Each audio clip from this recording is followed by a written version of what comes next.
Hello,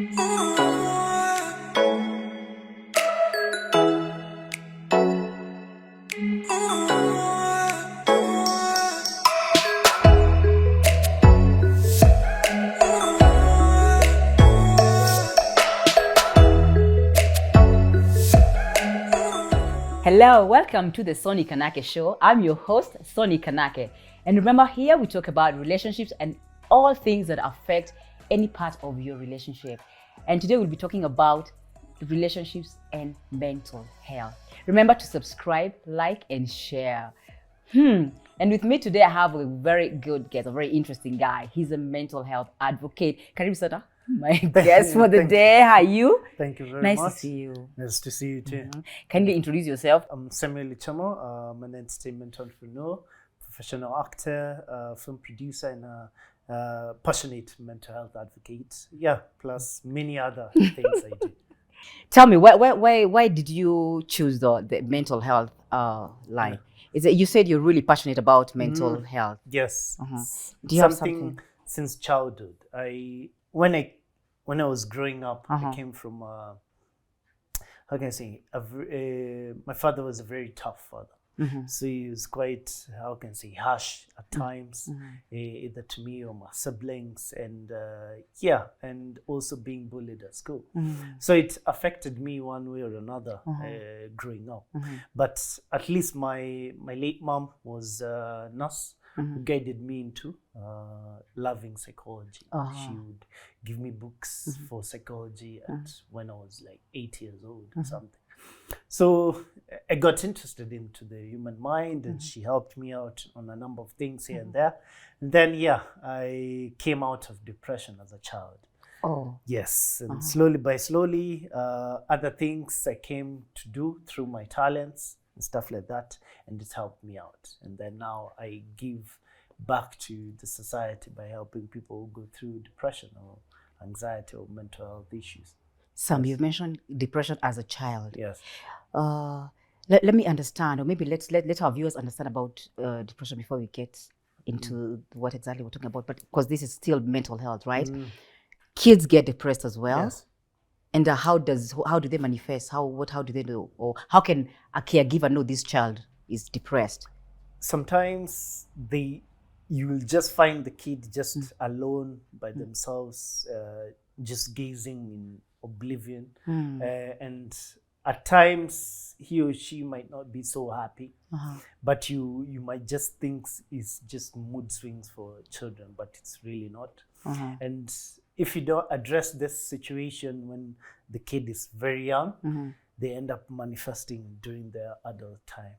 And these situations of depression usually come from childhood traumas. So if whatever the child is going through, either abuse or something like that, then it affects them one way or another. And they do get depressed, maybe not the level as an adult, but to a disturbing level. And usually when they get too depressed, they find a way either to block out that feelings they have, and then now later it comes out later during the adult time. Let me ask you, Sam, what are the things that usually depress kids? Like what's in their environment can depress? First of all, beating them very hard, as much as we are Africans. Africans are supposed to beat our kids. You know that. Yes, but just try not so hard. And even if you beat the child very hard, just say, siwe nimekuchapa, ni mjinga nimechapa. So slowly by slowly, so that they get to understand that you actually do love them, but just the character is what you don't like. How do you express your love? Because like when you say that, I will beat my 8-year-old and he will look at me. I don't think you love me. Yes. Exactly. Can you imagine? So how am I supposed to make him know I love you? But I mean, we need to correct this. It's and just, I mean, as in, and you live in feeling. You see, because you see, most of us, like you said, we suffer from what happened when we were kids, and you're thinking, my God, we were beaten up so much. These parents didn't love us. Yes. I remember I have met some people who tell me, those are not my parents. And I, as much as you know, they are your birth parents. You're like, no, they can't have been my parents. They beat me up so bad. Yes. So I mean, how do we get? Today we have to discipline the kids for sure. Yes. So how do we do it in a nice way and make sure the kid understands you still love that child as a parent? the best way is just, just treat him or her. You beat him, let him or her cry for a while, and then you treat him with ice cream or something. Just tell the child you love them. Constantly tell the child, so that he gets to understand it's just the character that you don't like. It's but him or her as a child, you like. They're loved. Yes. Because also that is a bit, it's like you said, it can also trigger depression later in life. Yes. And then, the more you do that to that child, the more he will also do that to. Oh, because hurting people hurt others. Yes. Okay. Let me tell you something that really bothers me. Like in the press, every now and then you hear about either a guy or a man or a woman that has taken their life because of love. Actually, know someone very close, but as in someone just takes their life because of love. Yes. What do you think is a problem, or is that something that can be addressed? Or yes, and usually these situations come in two ways. First, if the person comes from a family that maybe he or she was extremely loved, then now you're not loving them the way they're loved back at home and stuff like that. They feel that it's not right and stuff like that, and they feel hopeless. And then there's the other way, that some of them didn't experience much love at home, so they're trying to get that love from you. And if you don't give them the what they actually need, they end up now feeling extremely depressed and have suicidal thoughts. Most of this just comes from what happened during their childhood. Because if they can handle certain things when they are adults, that means during their childhood they are a bit well groomed on certain things to handle. But since if they are not, their suicidal thoughts comes quicker than other people. So you might not really understand why, but usually that's the reason. Because now the way you're treating them is not the same way they were treated at home.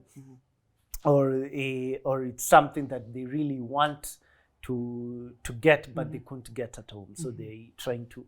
So either there was excess love or there was no love. Yes. So they're either trying to compensate or wondering why you're not giving me love. Exactly. Let's talk about rejection, because most of those scenarios have to do with rejection. Like maybe some guy is rejected or some lady is rejected.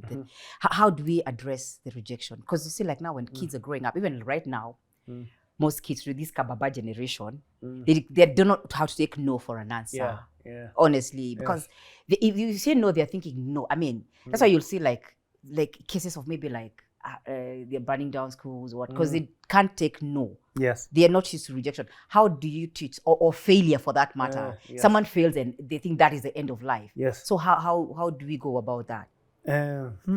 The first thing is usually just two things. Is accepting the situation that you're already in, and then trying to look at the positive aspect of it. Because the more you try and dwell on the negative, the more you'll never find a solution out of it. So you try mostly to appreciate whichever challenge you're going through. It's not that easy, but you try and appreciate it. And then get to understand how you can come out of that situation. And mostly it's by talking with other people, releasing that pain or hate that you feel, and let other people get to understand you as an individual. After that, now you can either be writing down the issues that you're going through and stuff like that. And certain things like therapy can help, but it just depends on you as an individual. But looking at rejection is usually appreciating yourself every single day. The moment you wake up, you say you're grateful for that day, and you have a gift that you want to share to the world. So you brought up something very powerful. You have to look within. I think the most important relationship, even before we get into outside, is a relationship with yourself. Yes. So how do you nurture that? You said, you have to think about your talents, you have to think you're a wonderful person. Because like you said earlier, people usually go to the extreme when you think I'm hopeless, I'm worthless. So how do I appreciate myself, and especially if you're in a really bad place. Is it the world today is really tricky, because like now I might not have a job, I might not be able to feed my two, I might, Yes. so how do I even begin appreciating myself or thinking I am anybody, I'm even worth it, I'm even worth living? I get you. At times it's just try your best. You just look at the things that at least you've achieved in life, that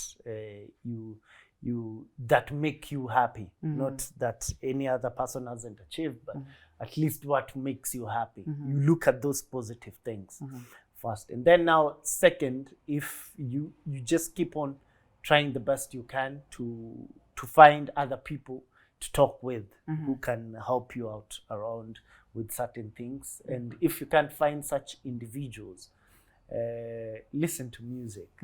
Sometimes music helps a lot in certain aspect, or find something else that is unique that you can do, either cooking, writing, riding a bicycle and stuff like that, things that can put your mind off from whatever you're going through and stuff like that.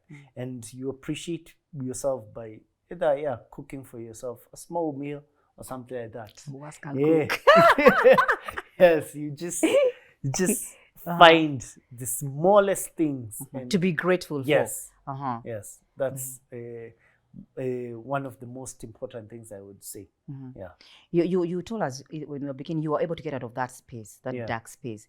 So how do you feel right now? Right now you're fine, you feel you're okay? Yes, and the moment I felt even much better wasn't while I was growing up. It was now later in my 20s, late 20s, when I stood up to my late father and told him of everything that was bothering me with him and stuff like that. It was quite a tussle. Whoa. But after that, you stood up to an African father. Yes, about that. Yes, and after that, we became, funny enough, we became very close friends. Oh.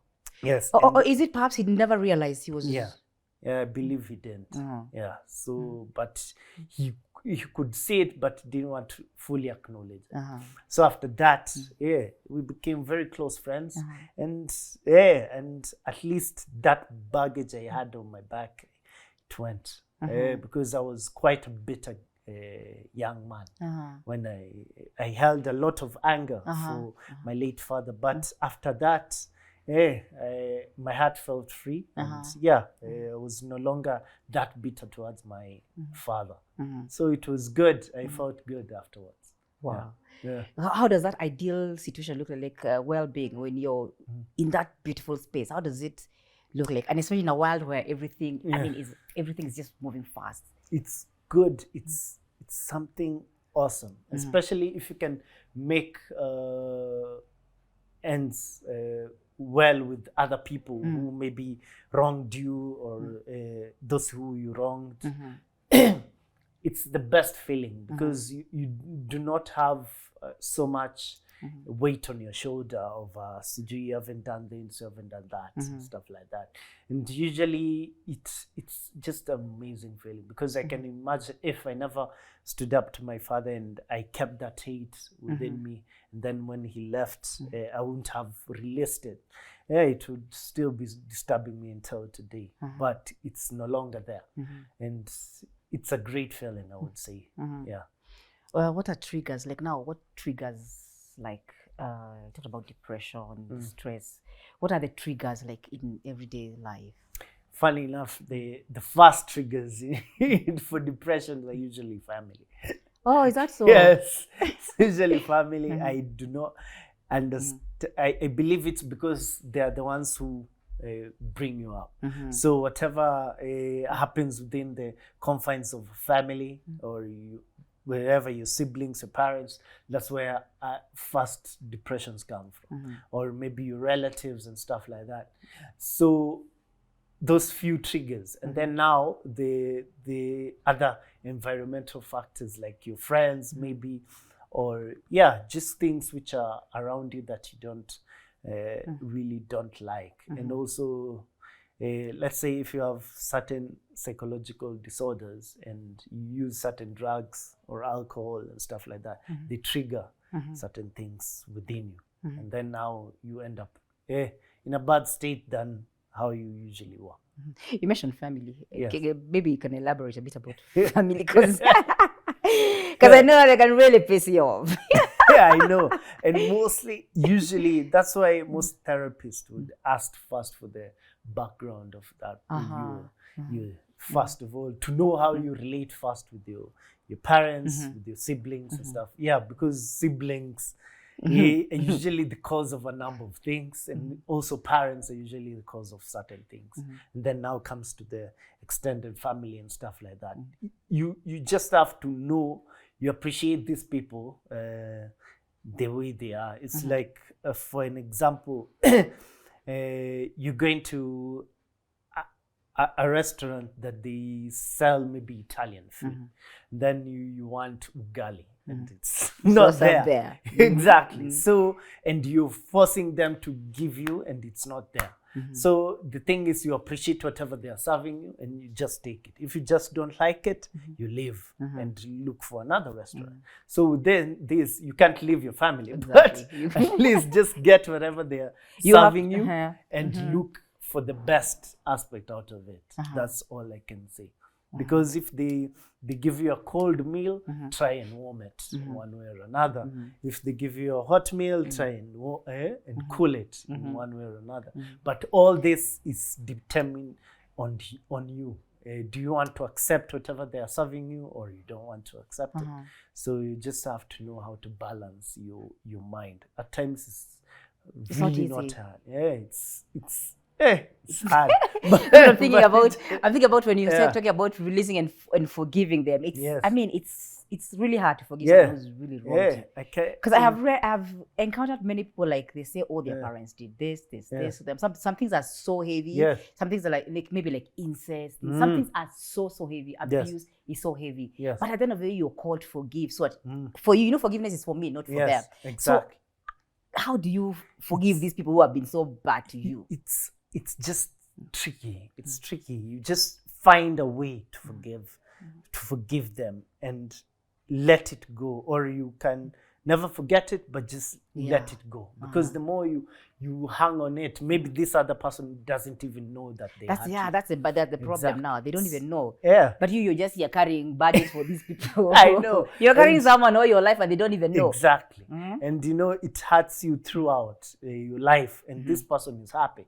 So that's why a number of people who hurt me, I usually just try my best to let it go and forgive them, because at the end of the day, I cannot let whatever they did to me to derail my life. Because the more I give them that power, that means they have control over my life. Over you. Yes. Alrighty. I'm thinking, let's talk a bit about childhood trauma and those wounds, because most people today, everybody is fighting some demon from the past. And the funny thing is, maybe we not even realize why we behave a certain way, because most of our relationships are dictated by how we were, maybe our caregivers, our parents, whatever. And then maybe we ended up with wounds from the past. How do you deal with those wounds? How do you address that child that was hurt back in the day, and you move on, and you're in this now nice happy space. I forgive everybody. I moved on from my past. How do we do this? I don't know how you just have to think about is your mental peace more important than whatever you went through. So the first thing is just appreciating. As I said, just appreciate whatever happened. Appreciate it, and now release a new chapter in your life. Have certain goals and standards that you want to do that different from how you're raised and stuff like that. It's tricky, but you just have to. And at the end of the day, you have to know that the person you're getting into a relationship with, it's different from maybe your father or your mother, because usually our first loves are usually our parents. Yes. So you have to know the person going to marry. The lady is not your mother.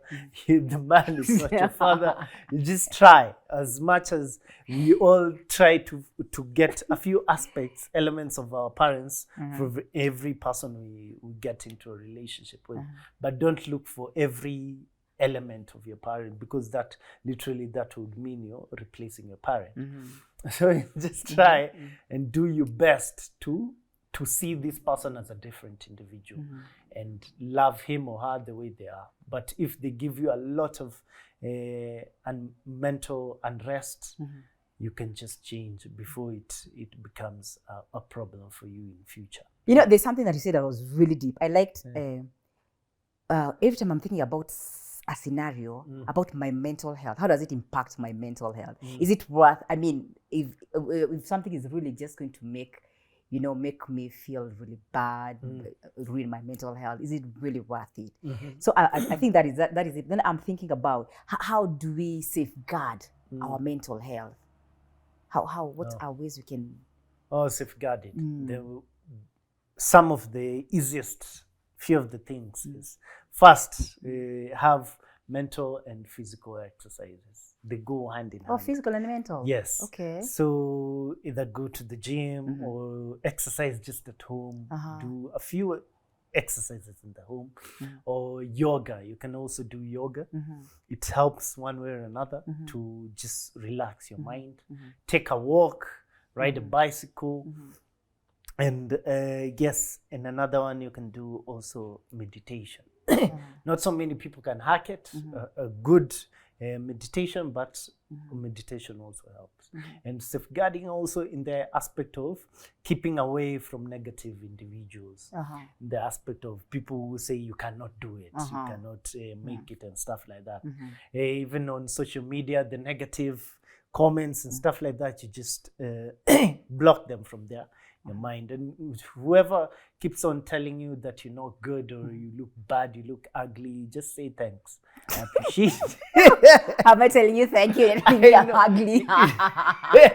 The thing is, the more you say it, the more it ends up not affecting you as much. As opposed to me engaging in and what you tell me this. Exactly. So I get worked up for nothing. Yes, exactly. So at the end of the day, I should ask myself, is my mental, is it worth jeopardizing my mental health for this? Exactly. So the more you just tell him thank you, you don't return any words. Thank you, Sam.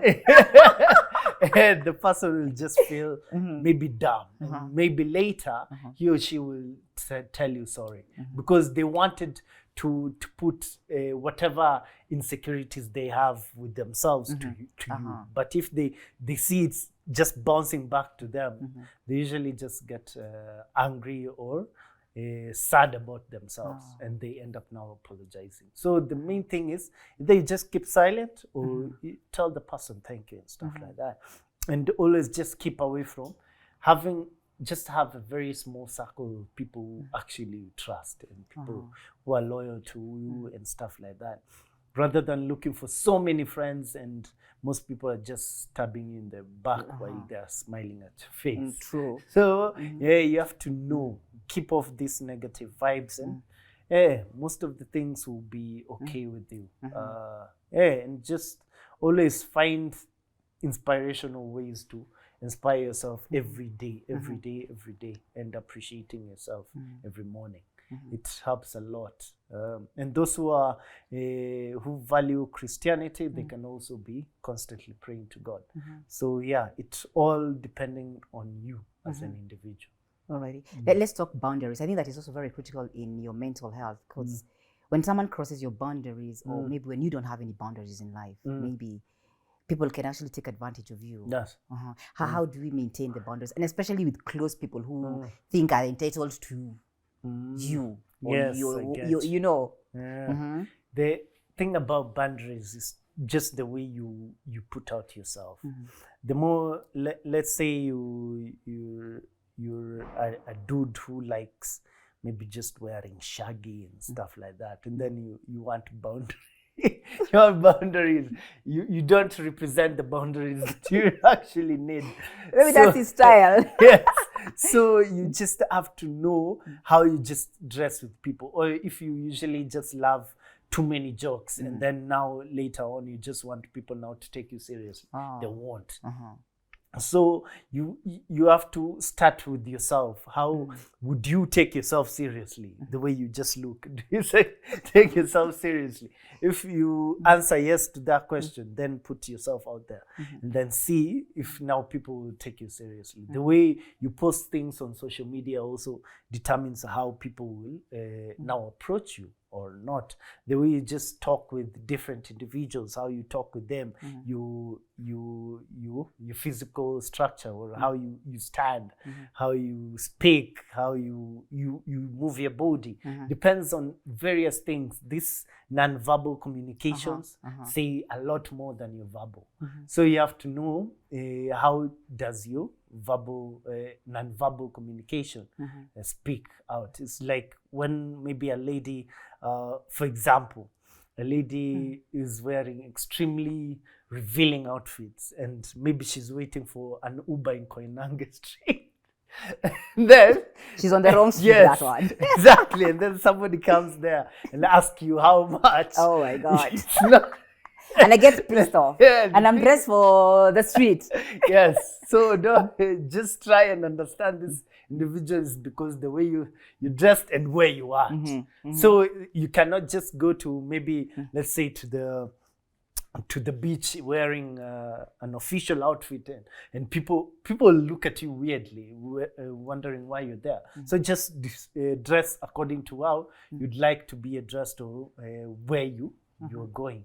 So all this just is just you, your perception of yourself and how you want people to perceive you. Because people in, let's say, in certain remote areas in Kenya, where some women just have maybe the clothes down here, but it's not sexual in any way. So, but when you reach to the cities, it's a whole different. Now, yes. So you just have to know where are you and what, how would you want people to address you. Okay. Okay.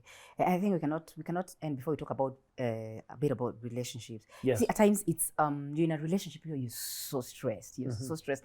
I don't think there's anything as bad as when you're in a stressed relationship, you're wondering, where is this guy not talking to me? You're seeing he's online, you're like, he's online, he's not talking to me, you know, and he's posting all over the place. You call, he doesn't pick up, you know. I think that relationship stress is so draining. Yes. You know, I mean, how do we navigate, and how do I still stay? How do I still keep my sanity? It's tricky. The thing is, first of all, try and see the person who you're in a relationship with. Get to understand them properly from how they were raised up to how they are right now, which most people don't have the patience to go through all that. So the thing is just understanding yourself. Is this what you really want in a relationship, or it's not? If you find this person is not giving you enough mental peace, then just leave it. If so long as you're not married, I would say it's better you just walk off and maybe find something you believe it's better for you. But if there's a way you can salvage all that and make it better for you, well and good. But usually for you, just your mental health is try and just not allow that situation to stress you. It's always best to walk off if you always stressed within that relationship.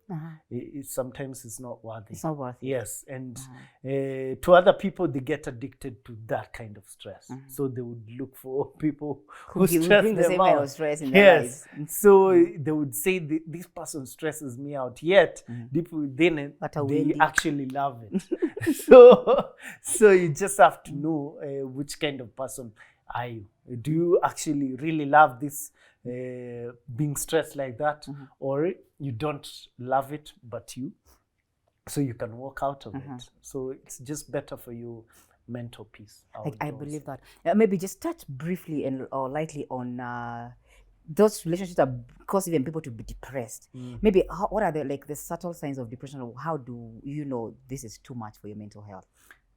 First, like toxic relationship, whereby this person is a narcissist most of the time, doesn't really care about whatever you say or do, or sometimes they just don't appreciate you in one way or another. Those are some of the tells or the red flags that you have to look out for. The fact that you do something and this person that appreciate you, can't support you in a number of things, even if you know their capability of supporting you, but they don't want to support you, things like that. These are tell signs of how you should avoid such situations. So you should just figure out, is this person really out for my good? Is when you got into that relationship, did your life change for the better, or you didn't, or became worse than how you went?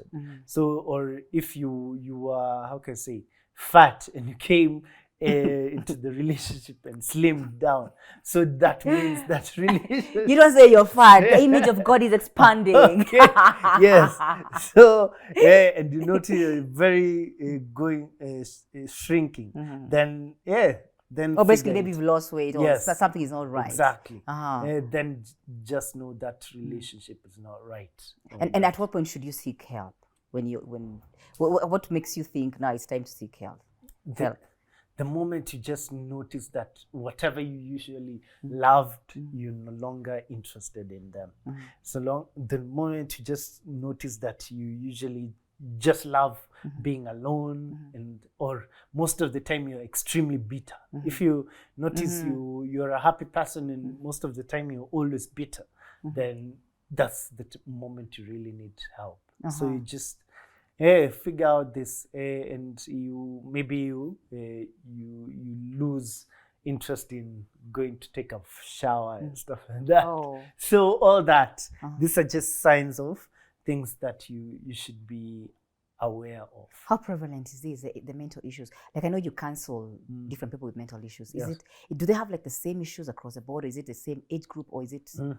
No, everyone is different. There are certain people, for example, there are people who are maybe in their late 40s or 50s, but they never got a chance to pass through the 20s or 30, the fun during that 20s and 30s. So now they're living the fun that time. Yes, and they usually get problems during that time. And there are people who are maybe in their teen life that they are made to grow up quickly. And now they end up... They miss out that stage now. Exactly. So all this, and there are people who are extremely babied as child, and this happens with maybe last bones and fat bones. Depending. Yes, so you end up now having issues in your life. So every person is different, but you have to know how to deal with that particular person. And there are people who have predisposed conditions, disorders that they're not aware of, but when with this person now, it comes out. When they're triggered by something. Yes, exactly. So you have to know. Always get look for to psychoanalyze the relationship you're in, because certain things you might find this person usually is a sadist, but you never knew, or a psychopath, but you never knew. And they're usually very charming during that time, and then later now you think that they have changed. They haven't changed. It's just them that they didn't show you during the time you were courting. So all this is very important. You get to understand these things. Yeah. Oh, okay. Maybe in conclusion, are there networks, by the support networks for people with these kind of issues? Yes, there are, but extremely few. And first of the networks is usually just the ones who will come to me and ask for assistance, and then now either there are certain support groups, like few support groups you can look out for. Even Red Cross sometimes helps in certain elements like this. Among many other places, not so many other, but a few other places. But you have to to speak with people, to look for, or rather to get this assistance. Wow, thank you so much, Samuel, for coming to the show. Thank you very much. It's been quite insightful. Me. Yes. Yeah, thank you so much. Yeah. Whoa, today we've been talking about something really deep: relationships and mental health. And I think it's a good thing if you're going through something that you think is not right, or if you see, like, you know, one of the triggers that Samuel has mentioned. I think it's good to talk to somebody, reach out to someone, or perhaps even reach out for help. Until next time, thank you so much for watching. It's been the Soni Kanake Show, and I'm your host, Soni Kanake. Remember to subscribe, like, and share. Bye-bye.